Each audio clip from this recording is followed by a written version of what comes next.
2 पुत्र भी पैदा किए। हम संसार में आए हैं तो हमको सब करना चाहिए, ये मनुष्य का धर्म है। संतान पैदा करना ये धर्म है। धर्मयुक्त संतान हो इसलिए प्रार्थना करना बहुत ज़रूरी है। बिना मंत्र के संतानें अच्छी नहीं होगी। संतानें तो जानवर भी पैदा करते हैं पर वो संस्कारित नहीं है। तो ये शिव का मामला, शिव हमेशा आंख बंद करके भजन में बैठते हैं, वो अधिकतर भजन करते हैं। और एक दिन बात हो गई थी यहीं बैठे बैठे, तो शिव ने एक गायत्री मंजरी भी लिखी कि माँ ने पूछा कि आप किसका भजन कर रहे हो, कि मैं गायत्री का कर रहा हूँ।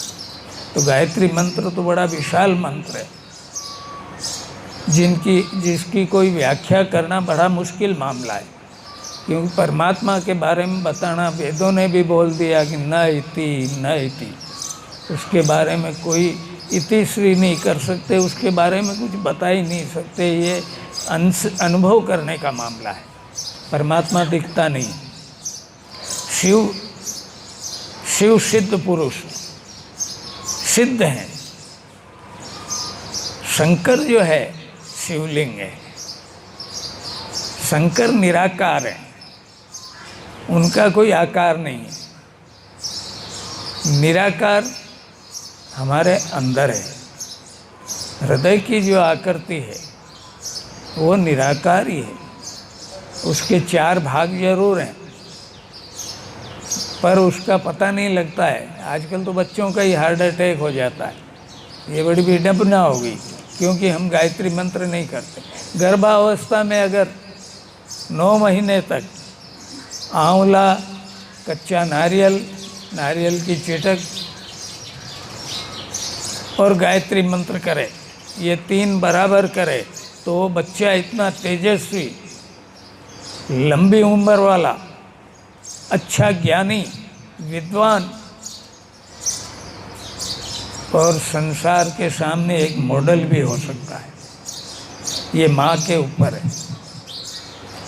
शिव का जो है 3रा नंबर बताया, अपने यहाँ भी 3 है आदमी के भाग जीवन के। बचपन में तो पिता होने चाहिए, पिता का संरक्षण अच्छा होना चाहिए क्योंकि माँ ने जन्म दे दिया। बाकी की ट्रेनिंग पिता की होती है, बच्चे गड़बड़ हो जाते हैं तो उसमें दोष पिता का है। और जवानी है विष्णु की, इसलिए मैंने पिछली बार बताया था कि 4 हाथ होने से चाहिए, 4 हाथों से कमाना चाहिए, सब साधन होने चाहिए। 30 रह गए थे महादेव। महादेव जो है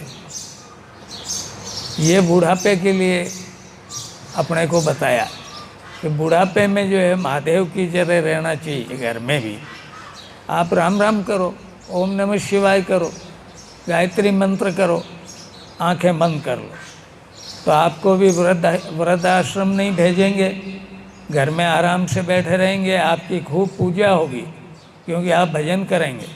आंखें खुली रखोगे तो बउओं में दोष दिखेगा, आंखें ही दोष देखती है।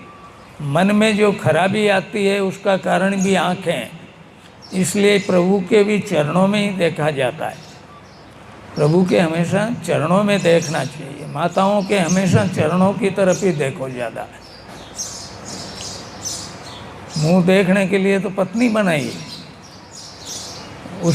उसको चंद्रमा की उपाधि दी और उससे सुंदर कोई दुनिया में कोई होता ही नहीं है, इसलिए उसी का मुंह देखना चाहिए। दूसरों के मुंह को तो ज़्यादा देखने का कोशिश भी नहीं करनी चाहिए, तो शिव बन जाओगे। घर में रहते हुए भी शिव बन सकते हैं अपन।